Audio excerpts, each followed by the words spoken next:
അവരിനെ നഗരത്തിൽ നിന്ന് അകലെയുള്ള ഒരു ഒറ്റപ്പെട്ട ഹോം സ്റ്റേ പോലുള്ള കെട്ടിടത്തിലേക്ക് കൊണ്ടുപോയി. സ്വകാര്യതയ്ക്കായി സുഹൃത്തിന്റെ സ്ഥലം മാത്രമാണിതെന്ന് പറഞ്ഞ് അകത്തേക്ക് വരാൻ പറഞ്ഞു. വിശ്വസിച്ച് ഞാൻ അകത്തുപോയി. എന്നാൽ അകത്ത് കയറിയ ഉടനെ യാതൊരു സംഭാഷണവുമില്ലാതെ അദ്ദേഹം എന്നെ ബലമായി ലൈംഗികമായി സമീപിച്ചു.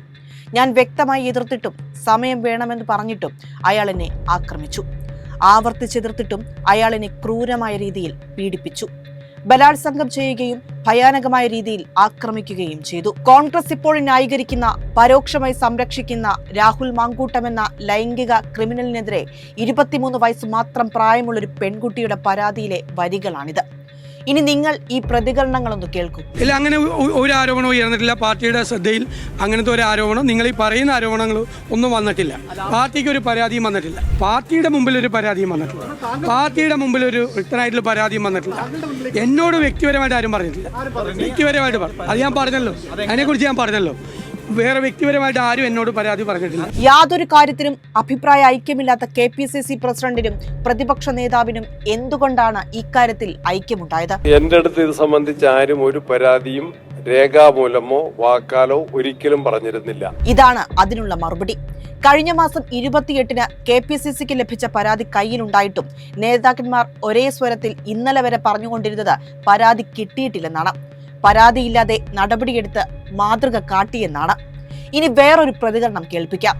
ഒളിഞ്ഞും തെളിഞ്ഞും അദ്ദേഹത്തെ ആരൊക്കെയാണോ കോൺഗ്രസ് പാർട്ടിയിൽ നിന്ന് സഹായിച്ചത് അവരെല്ലാം അവരുടെ നിലപാടുകൾ മാറ്റി ചിന്തിക്കണം. കാരണം ഇത്തരം വ്യക്തികളെ ഒരിക്കലും ന്യായീകരിക്കാൻ ആരും തയ്യാറാകരുത്. പൊതുവെ ഒരു ചൊല്ലുണ്ടല്ലോ, നാറിയവനെ ചുമന്നാൽ ചുമന്നവരും നാറും. വാർത്തയാകുന്നതിന് മുന്നേ തന്നെ KPCCക്കും കോൺഗ്രസ് നേതാക്കൾക്കും രാഹുലിനെതിരെ പരാതി ലഭിച്ചിരുന്നു.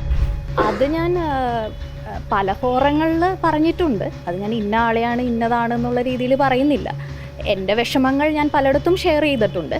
പക്ഷേ അതിനുള്ള എല്ലാം ഒരു ഹൂ കെയേഴ്സ് ആറ്റിറ്റ്യൂഡ് ആണെന്നുള്ളത് എനിക്ക് തോന്നി. ഇത്രയും കാലം ആ പരാതിയിൽ അടയിരുന്ന KPCC രാഹുൽ മാങ്കൂട്ടത്തിലിന്റെ ആക്രമണത്തിൽ തകർന്നുപോയ പെൺകുട്ടികളെ മാനസികമായി വീണ്ടും തളർത്തുകയായിരുന്നു. കോൺഗ്രസ് നേതൃത്വത്തിന്റെ ഈ നിസ്സംഗത ആക്രമിക്കപ്പെട്ട പെൺകുട്ടികളെ നിശബ്ദരായിരിക്കാൻ പ്രേരിപ്പിച്ചു. എന്നാൽ മറുവശത്ത് രാഹുൽ എന്ന ലൈംഗിക ക്രിമിനലിന് കോൺഗ്രസ് നേതാക്കളുടെയും KPCCയുടെയും നിശബ്ദത കൂടുതൽ പെൺകുട്ടികളെ ഇരയാക്കാനുള്ള ഇമ്മ്യൂണിറ്റി നൽകുകയായിരുന്നു. ഒന്ന് ഓർത്തു നോക്കൂ, ഏറ്റവും അവസാനം പുറത്തു വന്ന പരാതിക്കാരിക്ക് ഇന്ന് 23 വയസ്സാണ്.